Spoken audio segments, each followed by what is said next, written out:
আসসালামু আলাইকুম। সবাইকে স্বাগতম জানাচ্ছি লার্নিশানে। আমি আছি মশিউর নিশান। আজকে ৭ম শ্রেণীর ইংরেজি টেক্সট বুকের ইউনিট 3 নিয়ে আমরা আলোচনা করব। ইউনিট 3 এর যেই টাইটেলটা দেওয়া রয়েছে, "হোয়াট আর ফ্রেন্ডস ফর?" বন্ধুরা কেন আর বন্ধুরা কিসের জন্য? এরকম একটা অর্থ আসছে। সো আমরা এটা নিয়ে কথা বলব। এটার যদি আমরা লেসন 1 এ চলে আসি তাহলে দেখব এখানে যে টাইটেলটা রয়েছে, "prize giving day at school." মানে স্কুলের যেই দিনে পুরস্কার দেওয়া হয় আরকি। ঠিক আছে? পুরস্কার দেওয়ার দিন এরকম বলতে পারেন। এখানে কিছু কিওয়ার্ডস দেওয়া আছে। ১ম টা হচ্ছে এমিনেন্ট। এমিনেন্ট মানে বিশিষ্ট বুঝায়। মানে বিশিষ্ট ব্যক্তিবর্গ ক্ষেত্রে আমরা যখন ব্যবহার করি তখন বিশেষ কেউ। আউটস্ট্যান্ডিং অসাধারণ। ওকে। আর এটা হচ্ছে পারফরম্যান্স। পারফরম্যান্স বলতে আপনার যে মানে কর্মক্ষমতা বা আপনি কাজের যে ক্ষমতা আপনার রয়েছে, আপনি দেখিয়েছেন। যেমন হতে পারে স্কুলের যেহেতু এটা আপনি ভালো রেজাল্ট করেছেন অথবা খেলায় আপনি ভালো করেছেন, ১ম স্থান অধিকার করেছেন। এই ধরনের বিষয়টাকে তুলে ধরা হচ্ছে। এক কথায় আপনার কাজের যে ধরনটা সেটা কতটা ভালো খারাপ এইটাই আরকি। আহ ওকে, আমরা যদি A নাম্বার activities এ আসি তাহলে দেখব look at the picture and discuss the following questions. Okay, so এই পিকচারটাকে দেখতে বলছে। এইখানে এটা দেখে নিচের এই যে ২ টা কোয়েশ্চেন রয়েছে, এই ২ টা কোয়েশ্চেনের উত্তর করতে বলেছে। আমরা একটু পিকচারটার দিকে একটু ভালো করে দেখি।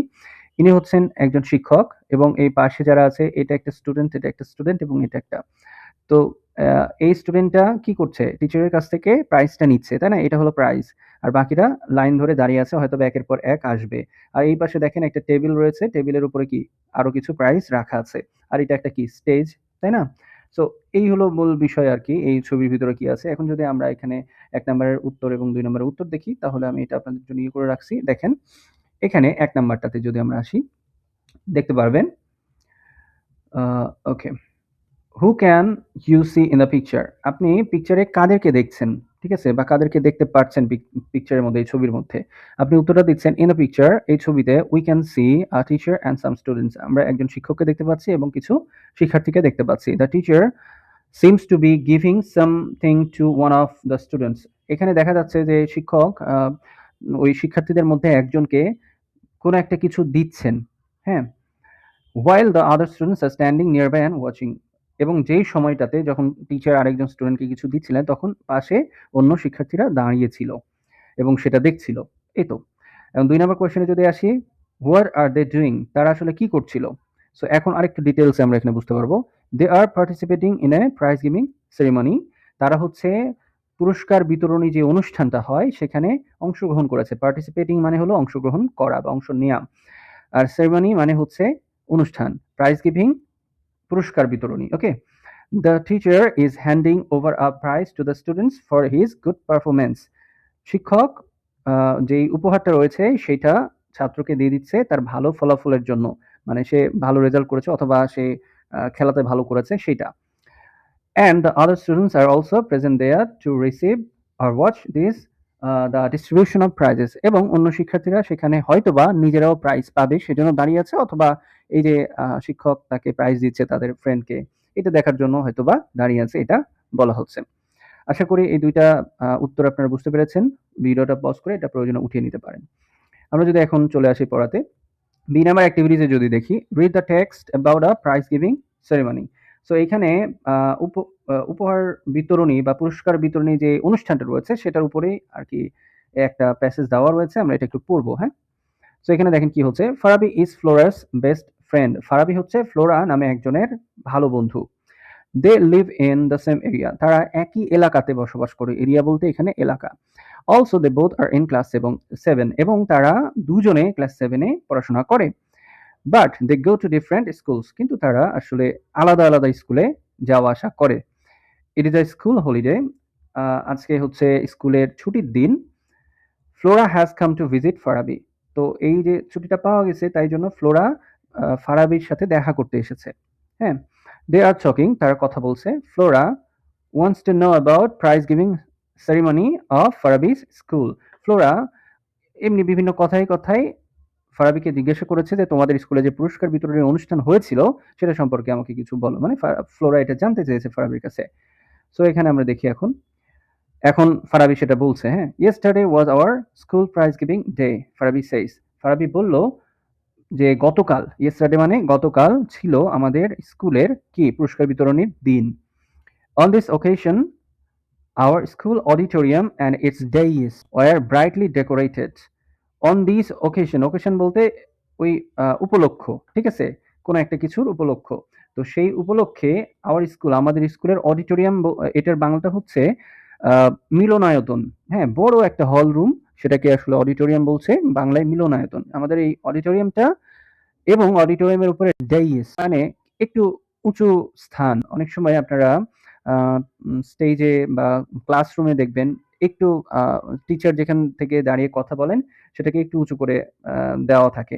ওয়্যার ব্রাইটলি ডেকোরেটেড এবং সেগুলো কি ছিল? খুবই উজ্জ্বলভাবে বা খুব চমৎকারভাবে, হ্যাঁ? কালারিং বা কালারফুল টাইপ ভাবে সাজানো ছিল। আমরা দেখে থাকি যে এটা আসলে সচরাচর হয়। খুব সুন্দর করে ফুল-টুল দেওয়া থাকে, তাই না?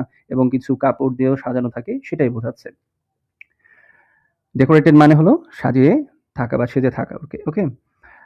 Prizes were also neatly displayed on a separate table on the dais এবং যত উপহারগুলো ছিল বা পুরস্কারগুলো ছিল সেগুলো খুব সুশৃঙ্খলভাবে, নিটলি বলতে এখানে সুশৃঙ্খলভাবে ডিসপ্লেইড, সাজিয়ে রাখা হয়েছিল। ডিসপ্লেইড এটা দিয়েও কিন্তু আমরা সাজিয়ে রাখা বুঝাইতে পারবো, যেটা শো করা হয়। হ্যাঁ? On a separate table, separate বলতে কি? আলাদা। আলাদা একটা টেবিলের উপরে সাজানো ছিল। All the students were present at the function. সমস্ত শিক্ষার্থী এই অনুষ্ঠানে চলে এসেছিল বা এই অনুষ্ঠানে তারা উপস্থিত ছিল। Among others, the guardians and some eminent persons of the locality attended the function. এবং এই সকলের মধ্যে শিক্ষার্থীদের সাথে তাদের যে অভিভাবক ছিলেন তারা এসেছেন এবং ওই এলাকার বসবাসরত যারা আছেন কিছু বিশিষ্ট পার্সন, বিশিষ্ট ব্যক্তিবর্গ, তারাও উপস্থিত ছিলেন এই অনুষ্ঠানে। ফারাবি কন্টিনিউস এবং ফারাবি এটা বলল, আসলে ধারাবাহিকভাবে বলতে থাকলো। The principal of PN College was the chief guest. PN কলেজের যিনি অধ্যক্ষ তিনি এই অনুষ্ঠানের প্রধান অতিথি হিসেবে ছিলেন। When did the function start? Flora asked. Flora জিজ্ঞাসা করলো, কখন তোমাদের এই অনুষ্ঠানটা শুরু হয়েছিল? Oh, it started on time just at 4 p.m. Farabi says. Farabi বলল এটা একদম ঠিক 4টার সময় শুরু হয়েছিল। তারপরে দেখেন, our head teacher first read out the annual report. আমাদের প্রধান শিক্ষক শুরুতেই, আমাদের অনুষ্ঠানটার শুরুতেই আমাদের যে বার্ষিক যেই ফলাফলটা বা প্রতিবেদনটা ছিল সেটা পড়লো বা পড়লেন। Then the chief guest delivered a short speech. তারপরে আমাদের যে প্রধান অতিথি ছিলেন তিনি এসে একটা খুব ছোট বক্তব্য দিলেন। He highly praised the overall performance of the school and its excellent JSC and SSC exam. তিনি খুবই প্রশংসা করলেন। প্রেইজ মানে হলো প্রশংসা করা। তিনি খুবই প্রশংসা করলেন আমাদের সমস্ত যে পারফরম্যান্স আমরা করেছি, আমরা যেই আমাদের কর্মদক্ষতা দেখিয়েছি পড়াশোনায়, খেলাধুলায়, জেএসসি, এসএসসি এক্সামে আমাদের যে সুন্দর বা ভালো রেজাল্ট আমরা করেছি, এই সমস্ত কিছু ওভারঅল বলতে আমরা সমস্ত কিছু হিসেবে ধরছি।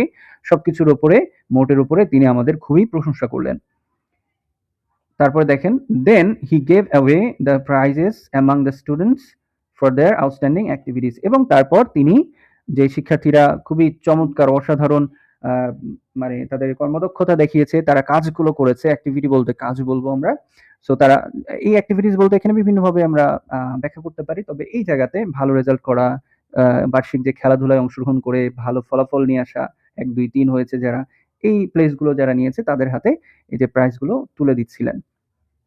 তারপর, did you get any prize Farabi? Flora inquires. Flora তখন আবার তাকে জিজ্ঞাসা করলো। ইনকোয়ার্স বলতেও এখানে জিজ্ঞাসাই হবে, ঠিক আছে? এই বাংলাটাই আমরা ধরবো। তুমি কোনো উপহার পেয়েছিলে? Yes I did, Farabi replies. Farabi উত্তর করলো যে হ্যাঁ আমিও পেয়েছিলাম। I have got 2 prizes, one for regular attendance and the other for good results in the last annual exams. আমি ২টা উপহার পেয়েছি। একটা হলো আমার নিয়মিত উপস্থিতি, অ্যাটেন্ডেন্স বলতে উপস্থিতির জন্য, এবং গত বছরে ভালো রেজাল্ট করার জন্য, বার্ষিক পরীক্ষায় ভালো রেজাল্ট করার জন্য। তোমরা এই প্যাসেজটা পড়ে ফেললাম। আশা করি কোনো অসুবিধা নেই, বাংলাটাও বুঝতে পেরেছেন। এবারে যদি আমরা সিনেমার অ্যাক্টিভিটিসে আসি, তার আগে আমি একটু এখানে বলে দিই, দেখেন আপনাদের যদি অজানা কোনো ওয়ার্ড থাকে, ভিজিট মানে কি? কোথাও যাওয়া, ঠিক আছে? কোথাও বেড়াতে যাওয়া বা কোথাও ঘুরতে গেছে এরকম। সেরিমানি মানে হলো অনুষ্ঠান। এমিনেন্ট মানে হলো বিশিষ্ট, এর আগেও বলেছি। প্রেইজ মানে হলো প্রশংসা। আউটস্ট্যান্ডিং অসাধারণ। আর ডিসপ্লে দেখানো বা সাজানো বা শো করা এইটা, হ্যাঁ? সো আমরা এটার একদম যেখানে করে রেখেছি ওখানে আসি। ওকে, এইখানে। হুম? সো এই জায়গাতে আমরা দেখেন এখানে লিখেছি যে অ্যান্সারটা কি হচ্ছে সেটা একটু দেখেন। ভিজিট, ভিজিট থেকে অ্যান্সারটা কি হচ্ছে? Go to C a person or place. Go to C a person or place. তার মানে কি? কোথাও একজন কাউকে দেখার জন্য একটা জায়গায় যাওয়া। ঠিক আছে? এই যে এইটা। সো ভিজিট থেকে আমাদের উত্তরটা আসছে go to C a person or place. কাউকে দেখার জন্য কোনো একটা স্থানে যাওয়া। তারপরে সেরিমনি এইটা দেখেন, এটা হচ্ছে ফাংশন মানে অনুষ্ঠান। এটার বাংলাটা তো আমরা বুঝলামই অনুষ্ঠান। সো এটার মিলটা হবে কোথায় বলেন? ফাংশনের সাথে। ওকে? এমিনেন্ট মানে কি? বিশিষ্ট। তাহলে এমিনেন্টের সাথে দেখেন কোনটা মিলবে? People having lots of power and influence. People having lots of power and influence. তাহলে বিশিষ্ট ব্যক্তি তারাই যাদের কাছে কি আছে? অনেক বেশি লটস অফ পাওয়ার মানে অনেক বেশি ক্ষমতা এবং যাদের অন্যদের প্রতি ধরেন যে তাদের একটা প্রভাব রয়েছে। ঠিক আছে? এই প্রভাব প্রতিপত্তি অনেক সময় থাকে না? আপনি দেখে থাকবেন এলাকাতে এরকম অনেক মানুষ আছে। হইতে পারে সেটা রাজনৈতিক ব্যক্তিবর্গ অথবা কোনো বড় অফিসার টাইপ কেউ, সেটা বোঝাচ্ছে। প্রেইজ মানে কি? প্রশংসা করা। তাহলে এটার সাথে কোনটা যাচ্ছে দেখেন? Speak highly of something or somebody. তার মানে কোনো একজন ব্যক্তি অথবা কোনো কিছু নিয়ে অনেক বেশি করে বলা বা তার প্রশংসা করা এক কথায়। প্রশংসা না করলে তো বেশি করে বলা হলো না, তাই না? আপনি যখন প্রশংসা করবেন তখনই কিন্তু অনেক একটু মনে হবে যে বাড়িয়ে, বাড়িয়ে বলছেন। কিন্তু আসলে বাড়িয়ে বলছেন না। আপনি তাকে বোঝাতে চাচ্ছেন যে সেই কাজটা অনেক ভালো হয়েছে। এরপরে দেখেন আউটস্ট্যান্ডিং মানে কি? অসাধারণ। সো এখানে আমরা কি দিতে পারি দেখেন? Extremely good. ওকে? এই যে দেখেন এক্সট্রিমলি গুড। এক্সট্রিমলি বলতে অনেক বেশি, অনেক ভালো। এটা বোঝাচ্ছে, হ্যাঁ? খুবই, খুবই, খুবই ভালো। তারপরে দেখেন ডিসপ্লে। লাস্টে একটাই আছে। Put something in a place where you can see it. কোনো কিছু এমন একটা জায়গায় রাখা যেখানে রাখলে সবাই সেটা দেখতে পারবে। এরকম একটা জায়গায় কোনো কিছু রাখাটাকেই আসলে ডিসপ্লে বলা হচ্ছে। আশা করি সি নাম্বার অ্যাক্টিভিটিসে আপনাদের কোনো অসুবিধা নেই। ওকে, সো আমরা এখন এই যে ডি নাম্বার যে অ্যাক্টিভিটিসটা রয়েছে এটা একটু দেখি। Ask and answer in pairs. আপনারা জোড়ায় বিভক্ত হয়ে এটা একজন অপরজনকে জিজ্ঞাসা করবেন এবং উত্তর দিবেন। Make a question and then choose answers from this table. এখান থেকে আপনাদের কোয়েশ্চেন তৈরি করতে হবে এবং এ পাশ থেকে আনসারটাও আপনাদেরকে নিয়ে নিতে হবে। তো আমি আপনাদের সুবিধার জন্য এখানে এটা সুন্দর করে দাগিয়ে দিয়েছি। আপনারা বুঝতে পারবেন কিনা আমি বুঝিয়ে দিচ্ছি একটু, হ্যাঁ? সো এইখানে আমি যদি কালারটাকে একটু চেঞ্জ করে দিই তাহলে আপনাদের জন্য সুবিধা হবে। যেমন ধরেন প্রথমটা আমরা যেটা দিচ্ছি আমরা সিরিয়াল অনুযায়ী আসবো। এরকমভাবে সিরিয়াল অনুযায়ী এটা ১, এটা ২, এটা ৩, এটাকে আমরা ৪ এইভাবে আমরা সিরিয়াল ধরেই আসলাম, হ্যাঁ? সো প্রথম আছে হাউ। তাহলে হাউ এর সাথে দিব ওয়াজ। হাউ ওয়াজ, তারপরে দেখেন দ্য অডিটোরিয়াম ডেকোরেটেড। উত্তরটা কি হবে? ব্রাইটলি। আমি কি বুঝাইতে পারছি? এই যে দেখেন এই বেগুনি কালার যেটা আছে, how was the auditorium decorated, উত্তর হবে ব্রাইটলি। তারপরে দেখেন হোয়াট। হোয়াট এর সাথে দেখেন এই যে দাগটা দেখেন, হোয়াট ডিড দা, এই যে হোয়াট এখান থেকে ডিড, তারপরে এই যে এটা the head teacher do at the beginning of the function. সেখানকার হেড টিচার যিনি প্রধান শিক্ষক ছিলেন তিনি এই অনুষ্ঠানটা শুরু হওয়াতে বা শুরুতে কি করলেন? তাহলে উত্তরটা কি হবে দেখেন? এর উত্তরটা এই যে read out the annual report. তিনি যে বার্ষিক প্রতিবেদনটা রয়েছিল সেটা পড়লেন। তারপরে ৩ নাম্বারটা দেখেন হু। এই যে দাগটা খেয়াল করেন, who was the chief guest at the function. কে এই অনুষ্ঠানে প্রধান অতিথি ছিলেন? এই যে দাগটা খেয়াল করুন। The principal of PN college. PN কলেজের যিনি অধ্যক্ষ ছিলেন তিনি আমাদের এই ফাংশনে আসলে প্রধান অতিথি ছিলেন। এবং ৪ নাম্বারটা দেখেন হোয়ার, এই দাগটা খেয়াল করুন হলুদ। Where was the prize giving function held. Prize যে উপহার বিতরণী বা পুরস্কার বিতরণের অনুষ্ঠানটা কোথায় হচ্ছিল? সংগঠিত হচ্ছিল বা কোথায় এটার স্থান ছিল? সো উত্তরটা কি? In the school auditorium. আশা করি বুঝতে পেরেছেন। বুঝতে না পারলে ভিডিওটা আরেকবার একটু দেখে নিবেন। আমি এই লাল দাগগুলোকে কেটে দিচ্ছি যাতে করে আপনারা এটা সুন্দর করে মিলিয়ে নিতে পারেন নিজে, নিজে। আশা করি কোনো অসুবিধা হবে না। হ্যাঁ, কোনটার সাথে কোন দাগটা দিয়ে রেখেছি জাস্ট আপনারা মিলিয়ে নিবেন। সো এইটা হয়ে গেল। এবার যদি আমরা একটু নাম্বার এক্টিভিটিতে আসি তাহলে এখানে দেখব complete the passage with the verbs in the box. এই বক্সের ভিতরে যে ভার্বস গুলো আছে বি হওয়া, সিং মানে গাওয়া, স্পিক মানে বলা, স্টেজ মানে কোনো কিছু মানে পারফর্ম করা এখানে বোঝাচ্ছে আসলে কোনো কিছু দেখানোর কথা বলা হচ্ছে। ঠিক আছে? গিভ দেয়ার কারেক্ট ফর্মস এবং এইখানে এই প্যাসেজটা এই ছোট্ট শূন্যস্থানের এই প্যাসেজটা অনুযায়ী এখানে আমাদেরকে আসলে টেন্স অনুযায়ী এটা বসাইতে হবে। ওকে, সো পড়ি আমরা একটু, হ্যাঁ? At the end of the prize giving function, there পুরস্কার বিতরণী অনুষ্ঠানের একদম শেষের দিকে there এখন বি আছে, তাই না? এখন বলেন তো পুরস্কার বিতরণী কবে হয়েছে?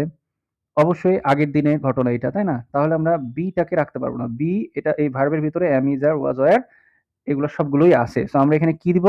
এখানে যেহেতু এটা আগের দিনের ঘটনা, সো আমরা এখানে was ব্যবহার করব। এখানে আমরা লিখব কি? এখানে আমরা লিখব was। এই যে আমি লিখে দিচ্ছি। মাউস দিয়ে লিখছি তো এইজন্য লেখাটা এরকম তেরা-বেঁকা হয়ে যাচ্ছে। was a cultural show। তাহলে আমাদের ওইখানে যে ইয়েটা হয়েছে, অনুষ্ঠান হয়েছে সেটার একদম শেষের দিকে ছিল একটা সাংস্কৃতিক অনুষ্ঠান। তাই না? The students দেখেন এখানে স্টুডেন্টসরা কি করেছে? তারা নেচেছে। তাহলে সামনে আরেকটা কিছু করেছে এরকম কিছু দিতে হবে। তাহলে উপরে একটু দেখেন তো কোনটা যায়? সিং, গান গাওয়া। তাহলে যেহেতু এটা আগের দিনের ঘটনা, সো আমরা কি বলবো? অতীতের ঘটনা, তাই না? তাহলে সিং হচ্ছে প্রেজেন্ট, স্যাং, স্যাং হচ্ছে কি বলেন তো? পাস্ট। সো আমরা এখানে দিয়ে দিব দ্য স্টুডেন্টস স্যাং। তাহলে স্যাং লিখবো কি হবে? S A N G. ঠিক আছে? আহা! কি হয়ে গেল? আচ্ছা জিটা একটু ভালো করে লিখে দিই। হ্যাঁ, ওকে স্যাং। তারপরে কি? ডান্সড, তারা নেচেছিল, তারা গান গেয়েছিল, নেচেছিল। And a one act play, one act play বলতে কিন্তু এখানে খেলা নয়, এটা হলো একটা নাটিকা বা নাটক।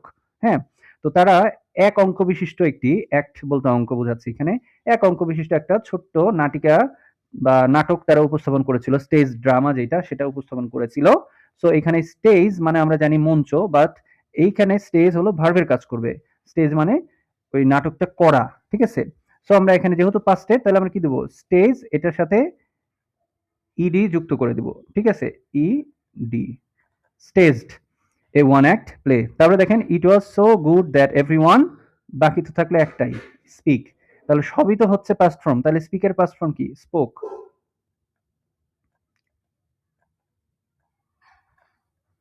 এই যে, ঠিক আছে? Spoke highly of it. এবং এই সাংস্কৃতিক অনুষ্ঠান এবং নাটকটা আসলে খুবই ভালো ছিল বিধায় প্রত্যেকেই এইটা নিয়ে বা অনেকেই এইটা নিয়ে হাইলি অফ ইট, মানে হাইলি বলা হয় কেন? এই যে উপরে আমরা দেখেছিলাম এখানে হাইলি বলা হয় কি জন্য? এই যে স্পিক হাইলি মানে কি? প্রশংসা করা। সো এখানে প্রত্যেকেই সেটার প্রশংসা করছিল। আশা করি ই নাম্বার অ্যাক্টিভিটিস নিয়ে আপনাদের কোনো অসুবিধা নাই। এফ নাম্বারটা কি দেখেন? Do you have a sports day at your school? আপনার স্কুলে কি এরকম স্পোর্টস ডে বার্ষিক খেলাধুলার যে দিনটা সেটা হয়ে থাকে কি? বা পুরস্কার বিতরণী অনুষ্ঠানটা? First tell the class about it and then write about it in your notebook. প্রথমে যদি হয়ে থাকে তাহলে সেটা সম্পর্কে আ আ আপনার যে শিক্ষার্থী বন্ধুরা রয়েছে, সহপাঠী আছে তাদেরকে বলেন এবং তারপরে আপনার খাতায় সেটা লিখে ফেলেন। সো এটা আমি আপনাদেরকে দিয়ে দিচ্ছি এখানে। ওকে।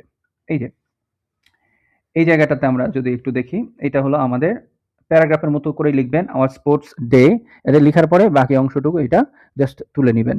আমি এটা পড়ে দিচ্ছি না। আপনারা এখানে একটু কষ্ট করে দেখে নেন। ভিডিওটা এমনিতেই বড় হয়ে গিয়েছে।